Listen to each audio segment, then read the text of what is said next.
கர்த்தருடைய பரிசுத்த நாமத்திற்கு மகிமை உண்டாவதாக. Beracah divine and revival ministries மூலமாக இன்று உங்களோடு கூட பேச விரும்புகிறோம். இந்த சேனலுக்காக ஜெபம் பண்ணுங்க. அதே போல இந்த சேனலை சப்ஸ்கிரைப் பண்ணுங்க. அநேக ஜனங்களுக்கு ஷேர் பண்ணுங்க. பிரியமானவர்களே, இந்த 2025 வருடத்துல இந்த 9 மாதங்களிலே கர்த்தர் உங்களையும் என்னையும் நம் அனைவரையும் கண்ணின் இமையை போல அவர் பாதுகாத்து கொண்டு வந்தார். ஆகவே கர்த்தருக்கு நன்றியையும் கர்த்தருக்கு ஸ்தோத்திரங்களையும் நான் ஏறெடுக்கிறேன்.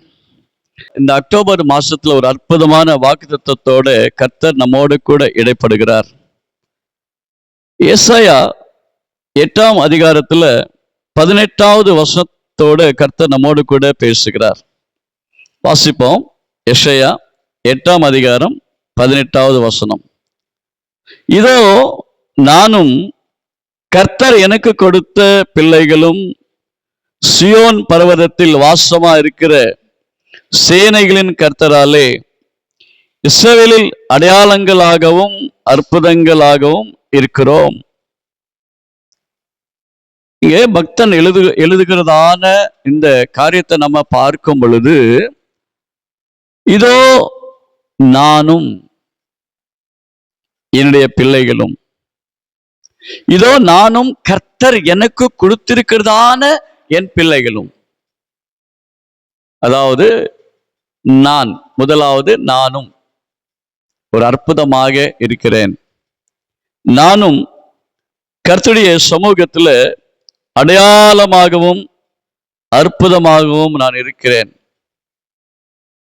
அதாவது எப்பொழுது நாம் இயேசப்பாவை ஏற்றுக்கொண்டு இருக்கிறோமோ, எப்பொழுது நமக்குள்ளாக கர்த்தராகிய இயேசு கிறிஸ்துவானவர் வருகிறாரோ, எப்பொழுது நமக்குள்ள, அதாவது உலகத்தில் இருப்பவனிலும் உன்னில் என்னில் இருக்கிறவர் பெரியவர். உலகத்துல இருக்கிற சாத்தானை விட உன்னில் என்னில் வாசமா இருக்கிற தேவன் பெரியவர்.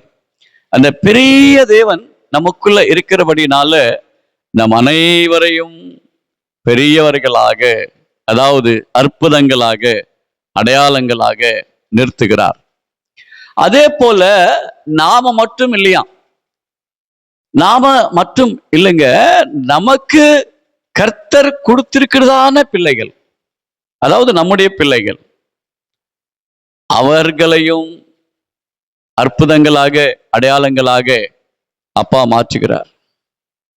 நம்ம பைபிள்ல வாசிக்கும் பொழுது லூக்காவின் சுவிசேஷத்துல நாம பார்க்கும் பொழுது, லூக்கா 2ஆம் அதிகாரம் 34வது வசனத்துல நாம பார்க்கிறோம் ஒரு வசனத்தை. பின்னும் சிமியோன் அவர்களை ஆசீர்வதித்து அவருடைய தாயாகிய மரியாளை நோக்கி, இதோ அநேகருடைய இருதய சிந்தனைகளை வெளிப்படுத்தத்தக்கதாக இஸ்ரவேலில் அநேகர் விழுகிறதற்கும் எழுந்திருக்கிறதற்கும் விரோதமாக பேசப்படும் அடையாளமாவதற்கும் இவர் நியமிக்கப்பட்டிருக்கிறார். இயேசுவானவரை குறித்து ஒரு தீர்க்க தரிசன வாக்கை இந்த சிமியோன் இயேசுவானவருடைய தகப்பனுக்கும் தாய்க்கும் சொல்லுகிறதான ஒரு தீர்க்க தரிசனம். இதோ இந்த பிள்ளை, அதாவது இந்த குழந்தை பிறந்தவுடனே ஒவ்வொருவரும் அந்த ஆலயத்துக்குள்ளாக போய் அந்த தேவ ஆலயத்துல அந்த பிள்ளைகளை பிரதிஷ்டை பண்ணுவார்கள். இந்த பிரதிஷ்டை பண்ணுகிறதான இந்த காரியத்துக்காக இயேசுவானவரையும் அந்த சின்ன அந்த குழந்தையை அந்த கோவிலுக்குள்ளாக, அதாவது தேவ ஆலயத்துக்குள்ளாக கொண்டு போறாங்க. அந்த கொண்டு போனதுக்கு அப்புறமாக அந்த இடத்துல சிமியோன் என்று சொல்லப்படுகிறதான ஒரு நபர் அங்கே இருக்கிறார்.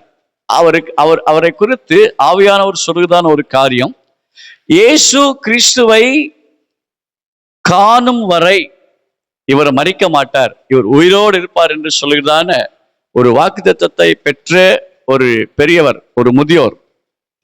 இவர் இயேசுவானவர் அந்த குழந்தை அந்த தேவாலயத்துக்குள்ளாக போன உடனே அந்த பிள்ளையை கையில எடுத்துக்கொள்கிறார். அந்த கையில சுமந்து கிட்ட சேர்த்து அந்த பிள்ளை குறித்து சொல்லுகிறதான தீர்க்க தரிசனம், இந்த மகன் ஒரு அற்புதமாக இருப்பான், இந்த மகன் அடையாளமாக இருப்பான். பாருங்க, அந்த வசனத்தை நான் மறுபடியும் வாசிக்கிறேன்.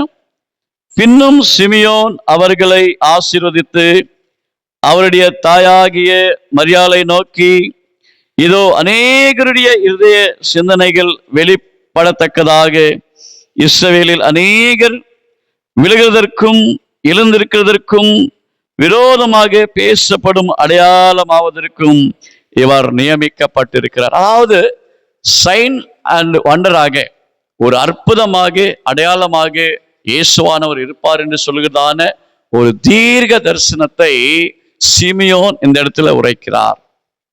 அதுக்கப்புறமா பாருங்க, 12வது வயசுல இயேசுவானவர் 12வது வயசுல தேவ ஆலயத்துல ஞானிகள் மத்தியில அவர் பேசும் பொழுது, இயேசுவானவருக்கு இருக்கிறதான அந்த ஞானத்தை, அந்த ஞானத்துக்கு பதில் சொல்வதற்கு தேவ ஆலயத்தில் இருக்கிறதான அந்த ஊழியர்களுக்கு, அந்த ஆசிரியர்களுக்கு முடியவில்லை, பதில் சொல்ல இயலாதவர்களாக இருந்தாங்க. அதுக்கு பிறகு நம்ம பார்க்கும் பொழுது இயேசுவானவர் ஞானஸ்நானம் பெற்றார். ஞானஸ்நானம் பெற்றதுக்கு அப்புறமாக பேய்களை ஓட்டினார், நோய்களை துரத்தினார், மட்டுமல்ல மரித்தவர்களை எழுப்பியிருக்கிறார். மட்டுமல்ல அந்த ஊமையரையும் குருடர்களையும் குஷ்ட ரோகத்தோட கஷ்டப்பட்டவர்களையும் இயேசுவானவர் விடுதலை ஆக்கினார். இதோடு அவர் அதை நிறுத்தல. இதோட நிறுத்தாம இயேசுவானவர் உங்களுக்காகவும் எனக்காகவும் நம்முடைய பாவங்களை சுமந்து கல்வாரி சிலுவையிலே இரத்தத்தை சிந்தி அந்த இயேசுவானவர் நமக்காக மரித்தார், கல்லறையிலே அடக்கம் பண்ணப்பட்டார். உலகத்திலே யாருடைய கல்லறையும் இதுவரையிலும் திறந்து இல்லை. இயேசு கிறிஸ்துவுடைய கல்லறை மட்டும்தான் இன்றைக்கும் திறந்து இருக்கிறது, திறக்கப்பட்டிருக்கிறது. காரணம், இயேசு கிறிஸ்துவானவர் உயிர் தெழுந்தார், மரித்தார், உயிர் தெழுந்தார். இந்த அற்புதத்தை யாரும் இதுவரையும் செய்யல. இயேசுவானவர் எப்படி அவரை குறித்து வாக்கு தத்தம், எப்படி அவரை குறித்து தீர்க்க தரிசனம் உரைக்கப்பட்டதோ, வாக்கு தத்தம் செய்யப்பட்டதோ, அதே போல இயேசு கிறிஸ்துவானவர் வாழ்ந்தார்.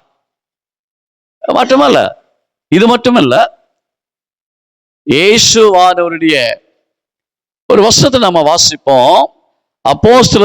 அப்போஸ்தலர்ல 10ஆம் அதிகாரத்துல நம்ம பார்க்கும் பொழுது 38வது வசனத்துல, அப்போஸ்தலர் காரியங்கள் 10ஆம் அதிகாரம் 38வது வசனத்துல நம்ம பார்க்கும் பொழுது, தேவன் இயேசு கிறிஸ்துவோட கூட இருந்தார். தேவன் இயேசு கிறிஸ்துவோட கூட இருந்தது மட்டுமல்ல, அங்கே நம்ம வாசிக்கும் பொழுது, நசரேயனாகிய இயேசுவை தேவன் பரிசுத்த ஆவியினாலும் வல்லமையினாலும் அபிஷேகம் பண்ணினார். தேவன் அவரோட கூட இருந்தபடியால் அவர் நன்மை செய்கிறவராகவும் பிசாசின் வல்லமையில அகப்பட்ட யாவரையும் குணமாக்குகிறவராகவும் சுட்டித்திருந்தார்.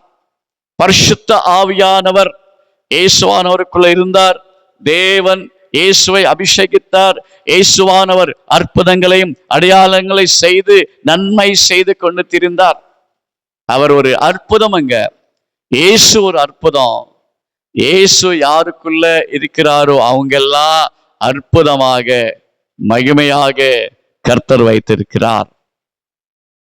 ஆகவே இந்த செய்தியை கேட்டுக்கொண்டிருக்கிற அருமையான தேவனுடைய பிள்ளையே, கர்த்தர் உனக்குள்ளே அவர் வாசம் பண்ணுகிறார். ஆவியானவர் உனக்குள்ளே வாசம் பண்ணுகிறார். உன்னை வாளாக்காமல் தலையாக்குவதற்கும் கீழாக்காமல் மேலாக்குவதற்கும் கர்த்தர் விரும்புகிறார். ஆகவே நீ இயேசுவானவரை போல ஒரு அற்புதமாக, ஒரு அடையாளமாக, ஒரு மகிமையாக கிறிஸ்துவுக்காக நீ வாழ வேண்டும் என்று சொல்லி கர்த்தர் விரும்புகிறார்.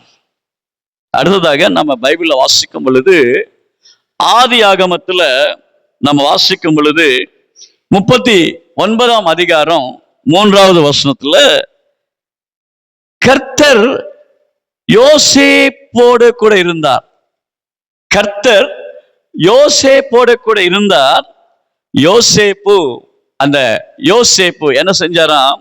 அந்த யோசேப்பு பலன் கொடுத்தார், வளர்ச்சி அடைந்தார், ஆசீர்வாதமாக இருந்தார். கர்த்தர் யோசேப்போடு கூட இருந்தபடியினாலே யோசேப்பை கர்த்தர் உயர்த்தி உயர்ந்த அடைக்கலத்திலே வைத்தார். யோசேப்புக்கு ஒரு நாள் ஒரு தரிசனம் வந்தது. இந்த தரிசனத்துல கர்த்தர் யோசேப்பு கூட பேசினார். சூரிய சந்திர நட்சத்திரங்கள் எனக்கு வணங்கி நமஸ்காரம் பண்ணுகிறார்கள். இந்த தரிசனத்தை தன்னுடைய தகப்பனோட, தன்னுடைய சகோதரர்களோட யோசேப்பு பகிர்ந்து கொண்ட போது அவர்கள் கேலி செய்தார்கள், பரியாசம் செய்தார்கள். இதுக்கு காரணம், சூரியன் என்று சொன்னால் தகப்பன், சந்திரன் என்று சொன்னால் தாய், நட்சத்திரங்கள் என்று சொல்லும் பொழுது சகோதரர்கள் ஆகிய நாங்கள் உனக்கு நமஸ்காரம் பண்ணுவோமா என்று சொல்லி பரியாசம் பண்ணினார்கள். ஒரு நாள் அவனை சாகடிக்க பார்த்தாங்க, அவனை கொலை செய்ய பார்த்தார்கள். தண்ணீர் இல்லாத குழியில போட்டு மேலிருந்து கல்லை வைத்து கீழே அவன் மேல போட்டாங்க. ஆனா யோசேப்பு சாகல, மரிக்கவில்லை. யோசேப்பு மரித்து போகல. எகிப்துக்கு விற்று போட்டாங்க. எகிப்துக்கு ஒரு அடிமையாக விற்கப்பட்டார் யோசேப்பு. எகிப்திலே அவர் சிறையில வைக்கப்பட்டார். எந்த இடத்தில் அடிமையாக இருந்தாரோ அவர்களும் மறந்து போய்விட்டார்கள். அதே போல எந்த சிறையிலே யோசேப்பு வாழ்ந்தாரோ அந்த சிறைச்சாலையின் அதிபதியும் யோசேப்பை மறந்து விட்டார். ஆனால் தரிசனத்தை கொடுத்த கர்த்தர், தரிசனத்தை கொடுத்த அந்த சொப்பனத்தை கொடுத்த கர்த்தர் யோசேப்பை மறக்கவில்லை. யோசேப்போடு கூட இருந்த கர்த்தராகிய ஆண்டவர் யோசேப்பை மறக்கவில்லை. ஒரு நாள் யோசேப்பை அவர் ஞாபகப்படுத்தி கொண்டு நினைவு கூர்ந்து யோசேப்பை அந்த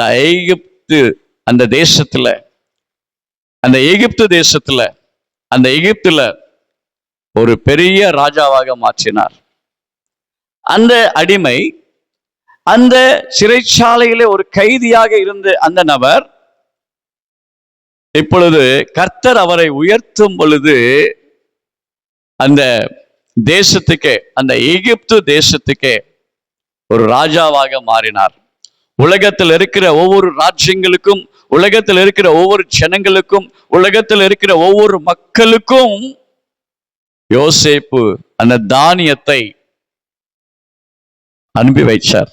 அந்த யோசேப்பு மூலமாக அநேக ஜனங்கள் பிழைக்கும்படி கர்த்தர் யோசேப்பை ஆசீர்வதித்தார். இதுக்கு காரணம் என்ன? யாக்கோபு, யோசேப்புடைய தகப்பன் யாக்கோபு அவருடைய வளர்ப்பும், யாக்கோபு அவருடைய ஜெப வாழ்க்கையும் தன்னுடைய மகனுக்கு கற்றுக் கொடுத்தார். யாக்கோபு அவருடைய கர்த்தருக்கு பயப்படுவதான காரியங்களை, கர்த்தரோடு கூட எப்படி வாழணும், கர்த்தருடைய காரியங்கள் என்னவென்று எல்லாவற்றையும் கர்த்தர் யோசேப்புக்கு கற்றுக் கொடுத்தார். தகப்பன் வழியிலே, தகப்பனுடைய வழியிலே இஸ்ராவேலாகி அந்த யாக்கோபு எனப்படுகிற இஸ்ராவேலின் வழியிலே, அந்த மார்க்கத்துல யோசேப்பு வளர்ந்தார். யோசேப்பு கர்த்தருக்கு பயந்தார். யோசேப்பு கர்த்தருடைய மார்க்கத்தில் நடந்தார். யோசேப்போடு கூட கர்த்தர் இருந்தார். ஆகவே யோசேப்பு ஒரு பெரிய ஒரு ஆளாக கர்த்தர் மாற்றினார். உயர்ந்த ஒரு ஸ்தானத்திலே அந்த உலகத்துக்கே, அந்த தேசத்துக்கே ஒரு அந்த தானியத்தை அனுப்பும்படியாக, அந்த தானியத்தை கொடுக்கும்படியாக ஒரு பெரிய ராஜாவாக மாற்றினார். அதே போல மூன்றாவதாக நம்ம பார்க்கும் பொழுது தானியேல் என்ற மனிதனை நம்ம பார்க்கிறோம். தானியேல் 6ஆம் அதிகாரம் 28வது வசனத்தில் நம்ம பார்க்கும் பொழுது,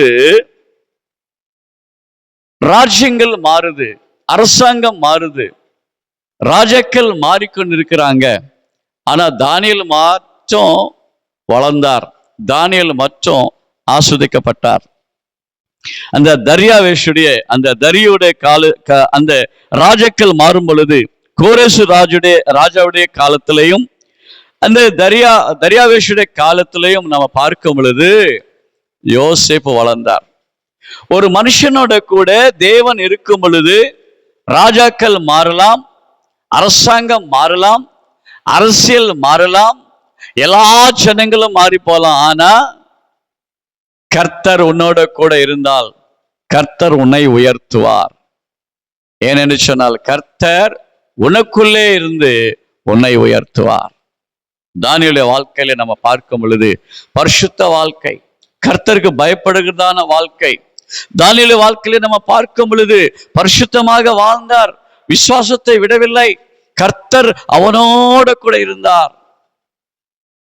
பாருங்க, ராஜாவுக்கு தெரியாத மொழி இவர் மொழிபெயர்த்து கொடுத்தார். ராஜாவுக்கு தெரியாத புரியாத தரிசனத்தை இவர் வெளிப்படுத்தி கொடுத்தார். மட்டுமல்ல, நம்ம பார்க்கும் பொழுது சிங்கங்கள் கெபியிலே போடப்பட்ட பொழுது இவர் எந்த சேதம் இல்லாதபடிக்கு வெளியே வந்தார். ராஜா, அந்த தேசத்தை ஆள்கிற ராஜாக்கள் தானியேலுக்கு சாஷ்டாங்க நமஸ்காரம் பண்ணினாங்க. தானியேல் ஆமென் ஒரு பெரிய ஒரு நல்ல ஒரு உயர்ந்த ஸ்தானத்துல அவர் உயர்த்தப்பட்டார். தானியேல் மூலமாக அந்த பாபிலோன் தானியேல் மூலமாக கர்த்தருடைய நாமம் அந்த பாபிலோன்ல உயர்த்தப்பட்டது. இந்த செய்தியை கேட்டுக்கொண்டிருக்கிறதான என் அருமை சகோதரனே, சகோதரியே, உனக்குள்ள இயேசுவானவர் இருந்தால், உன் பிள்ளைகளுக்குள்ள இயேசுவானவர் இருந்தால், கர்த்தருக்கு நீ பயப்பட்டால், உன் பிள்ளைகள் கர்த்தருடைய பயத்துல வளர்ந்தா, கர்த்தருடைய வசனத்தை வேதத்தை தியானம் பண்ணினால், ஜெபம் பண்ணினால், அவர்கள் உயர்த்தப்படுவார்கள், அவர்கள் ஆசீர்வதிக்கப்படுவார்கள். உன் பிள்ளைகளை கர்த்தருக்கு ஒப்புக்கொடு. கர்ப்பத்தின் கனி கர்த்தரால் கொடுக்கப்படும் சுதந்திரம். கர்த்தர் கொடுத்த உன் பிள்ளைகளை கர்த்தருக்கு கொடு. கர்த்தர் கொடுத்த அந்த கர்ப்பத்தை, அந்த கர்ப்பத்தில் இருக்கிறதான அந்த பிள்ளைகளை கர்த்தருக்கு கொடு. உன் பிள்ளைகளுடைய வளர்ச்சி எப்படி இருக்கிறது? உன் பிள்ளைகள் எப்படிப்பட்டவர்களாக இருக்கிறாங்க? உன் பிள்ளைகள் எந்த மார்க்கத்துல போய்கொண்டிருக்கிறாங்க?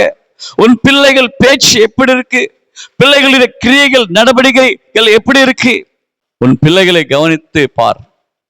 உன் பிள்ளைகளை கர்த்தருக்கு கொடு. கர்த்தர் உன் பிள்ளைகளை ஆசீர்வதிப்பார்.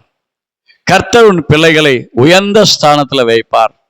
கர்த்தர் உன் பிள்ளைகளை இந்த மாசத்துல அற்புதமாக நடத்துவார். படிப்பின் காரியத்துக்காக கர்த்தருக்கு ஒப்புக்கொடு. வேலை காரியத்துக்காக கர்த்தருக்கு ஒப்புக்கொடு. அவங்களுடைய ஃபியூச்சருக்காக கர்த்தருக்கு ஒப்புக்கொடு. கர்த்தர் உன்னையும் உன் பிள்ளைகளை ஆசீர்வதிப்பாராக. கீழாக்காமல் மேலாக்குவாராக, வாளாக்காமல் தலையாக்குவாராக. கர்த்தர் உன்னோட கூட இருந்தா நீ வளருவாய், நீ ஆசீர்வாதமாக இருப்பாய். உன் பிள்ளைகளுக்கு கர்த்தரிடத்துல பயத்தை கற்றுக்கொடு. உன் பிள்ளைகளுக்கு வேத வாசிப்பை கற்றுக்கொடு. உன் பிள்ளைகளுக்கு ஜெபத்தை கற்றுக்கொடு. உன் பிள்ளைகளுக்கு பரிசுத்தத்தை கற்றுக்கொடு. உன் பிள்ளைகளுக்கு விசுவாசத்தை கற்றுக்கொடு. உன் பிள்ளைகள் கர்த்தரோட எப்படி வாழணும், கர்த்தரோட எப்படி அவங்க முன்னேறணும், முன்னுக்கு செல்லணும், காரியங்களை கற்றுக்கொடு.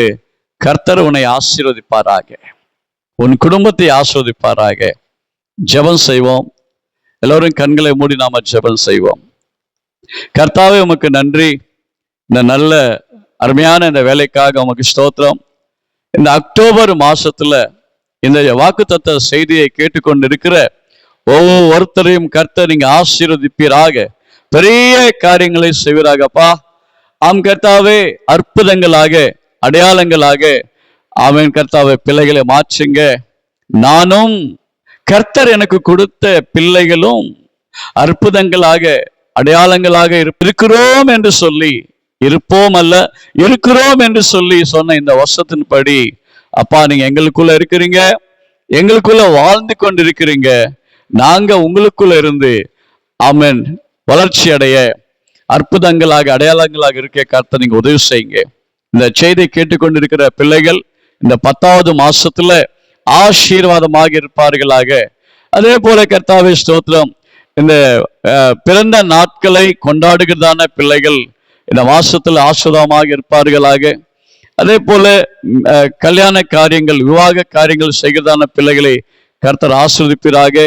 வேலை இல்லாத பிள்ளைகளுக்கு வேலையை தாங்க, கடன் பிரச்சனையில இருக்கிறவங்களுக்கு கடன் பிரச்சனையில அகற்றுங்க. அப்பா உமக்கு ஸ்தோத்திரம். படிப்புல ஆண்டவரே ஆசீர்வதிங்க. வீடு இல்லாதவங்களுக்கு வீடுகளை கட்டி கொடுங்க. எங்களுடைய இந்தியா தேசத்தை உமது கரங்களை கொடுக்கிறோம். நல்ல ஆளுகையை கர்த்தர் நீங்க தருவீராக. ஆண்டவரே, எங்களை ஆளுகிறதான ராஜாக்களை ரட்சியும், ஞானத்தை கொடும், கிருபையை கொடும். அப்பா உம்மது கரத்துக்குள்ளாக, இரத்த கோட்டைக்குள்ளாக இந்த செய்தியை கேட்டுக்கொண்டிருக்கிற ஒவ்வொருத்தரும் நான் ஒப்பு கொடுக்கிறேன். ஒவ்வொருத்தரும் கூட கர்த்தர் நீங்க ஆசீர்வதித்து பெரிய காரியங்களை செய்வீராக. ஜெபத்தை கேட்டபடியால் நன்றி. அதே போல நீங்க செய்ய போறதுக்காக நன்றி. கர்த்தராக இயேசு கிறிஸ்துவின் நாமத்துல கேட்டுக்கொள்ளுகிறோம் நல்ல பிதாவே, ஆமென்.